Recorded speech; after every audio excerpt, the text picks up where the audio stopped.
এরকম ফুলকো ফুলকো করে ভেজে নাও, মানে একটা পিঠ হয়ে গেলে আরেকটা পিঠ সুন্দর করে উল্টে দাও।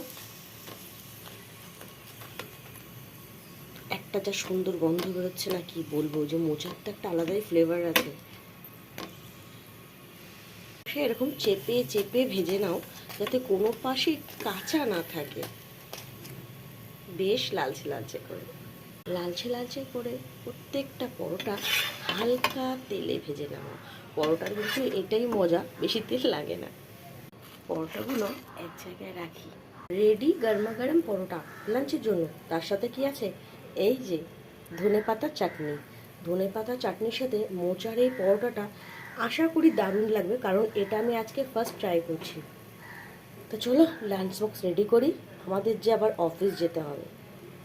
দেখা হচ্ছে পরে, এখনকার মতন টাটা।